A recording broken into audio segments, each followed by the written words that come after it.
Aziz talabalar, 1931-yilda Jadid bobolarimizning faoliyati eng yuqori nuqtalariga yetgan bir davr bo'lgan. Uni yaxshi bilasizlar.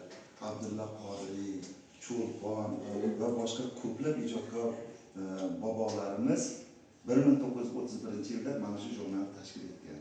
Sharq yulduzi. Shundoq ochsalaring yozib qo'yibdi. Adabiy, badiiy, ilmiy, ijtimoiy, siyosiy jurnal 1931-yildan chiqa boshlagan degan. Demak, 1931-yildan beri chiqib kelayotgan jurnalga oshno bo'lganlar, dastlabki buning mualliflari Abdulla Qodiriylar, Cho'lponlar, keyingi o'sha avlodlar, Oybeklar, Abdulla Qahhorlar, G'ofur G'ulomlar, keyinchalik mana keladi Prezident Qodirovlar,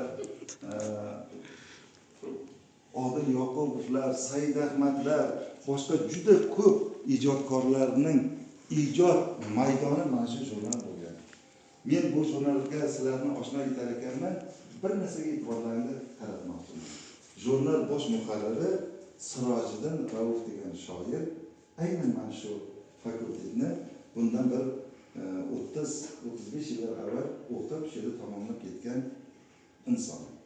Sizlarni akalaring. Jurnal bosh muharriri o'rinbosari Aziz Said akamiz men birinchi kursda o'qiyotgan paytimda 3-kurs talabasi edi. Mana shu talabalar turar joy deymiz, hozir o'sha yerda yotoqxona derdik. Yotoqxonada shunda qo'shni xonalarda turganmiz. Katta bir zabardast shoir. Muhammad Ismoil, mana ko'rib turibman, mana Ikrom Odilmurod, bularning hammasi jurnalistika fakultetini o'qib tamomlagan. Shunda aytib olgim keladi. Jurnalistika fakultetining jurnali deb olgim keladi. Shunda deyishga ma'naviy haqqimiz bor. Endi fakultetimiz qaysi bir davrlarda o'zbek filologiyasi fakulteti bilan goh qo'shilib, goh alohida bo'lib shunaqa bo'lib kelyapti. Hozirgi kunda jurnalistika va o'zbek filologiyasi fakultetimiz. Uzoqbek universitetimiz nomlari ham turlicha atalgan bilasizlar.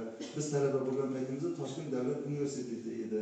Mana hozir Mirzo Ulug'bek nomidagi O'zbekiston Milliy universitetining jurnalistika va o'zbek filologiyasi fakulteti talabalaridir. Endi jurnalni ochamiz. Birinchi mana O'zbekiston xalq shoiri Usmon Azimning surati alohida berilgan. Bizdan bir 10 yillar oldin o'qigan. Men 1980-yil kirgan bo'lsam, bu taxminan 1970-yillar kirgan, 75-yillar tamomlagan. Bularning kursi juda bir zo'r bo'lgandek ko'p eshitamiz. Halima Xudoyberdiyevalar, shu xullas bir qancha taniqli yozuvchi shoirlar mana shu nimani mana shu fakultet bitirgan. Mana bu yerda mualliflarga e'tibor qaratamiz. Mana birinchida turgan Nazar Eshonqul, Surxondaryolik bir ajoyib adibimiz. Men 3-kurs paytimda u 1-kursga o'qishga kirgan. Hozir juda endi ko'p bu asarlari, seriallar bo'lgan, opa-singillar, yana qaysi ular ko'rgansizlar. Yaxshi bir asar yozadi. Jumladan meni ham shu 2025-yil 9-sonida Behbudiy va Cho'lpon siyrati degan dostoni chop etilibdi. Undan tashqari boshqa mualliflarga ham e'tibor qildim. Mana O'zbekiston xalq shoiri Xurshid Usmonxonov ham Xurshid davrini shu yerda bitirgan. Juda yaxshi ko'rganim uchun nomlarini aytib yubordim. Tez chiqib turadi. Xurshid Usmonxonov ustozimdir, shu jurnalistika fakultetini tamomlagan.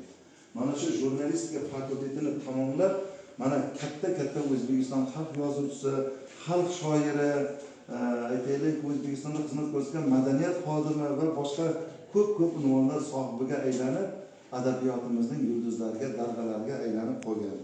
Mana dastlabki betdan joylashtirib, juda ilhomlanib ketdim, xursand bo'ldim.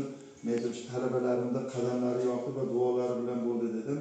Behbudiy va Cho'lpon siyrati men bu asarlar ustida bir 12 yildan oshdi shu jadidlar ijodi bilan ko'p qiziqib mana shu dostonlarni yaratdim. Oldimga qo'ygan maqsadim bitta bo'ldi.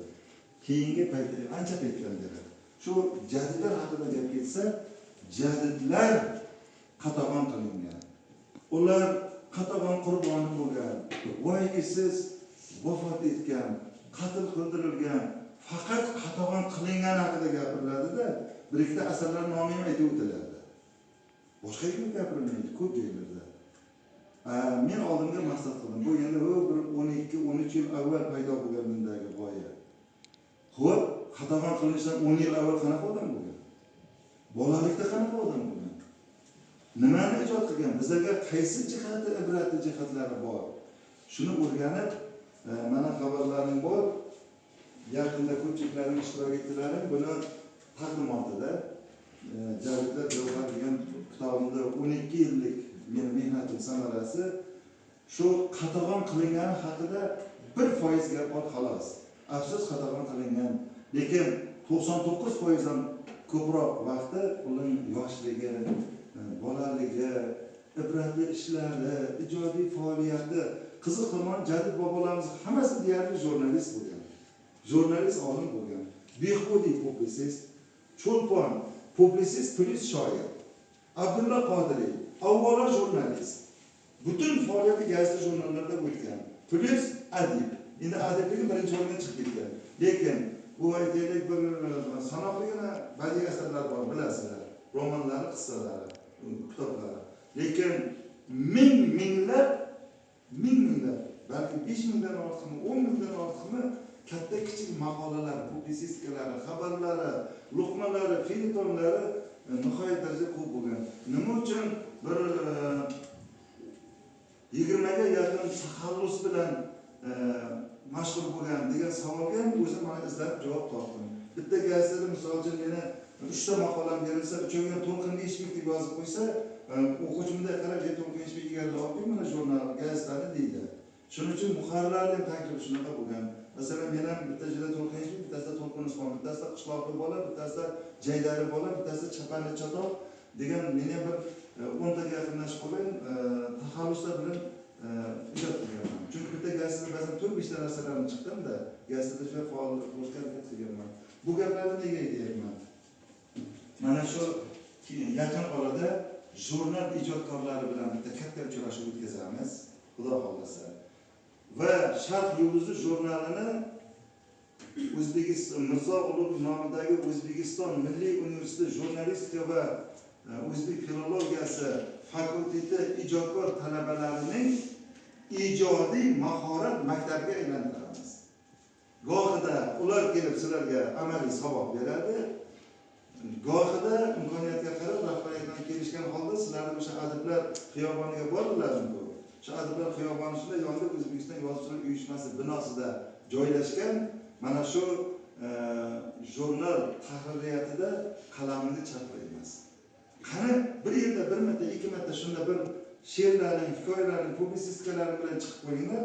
Sizlardan katta mana shu ustoz ijodkorlar darajasida ijodkorlar avlodi ulg'ayib kamolga yetadi. Qalay taklif qiling? Salomat bo'ling.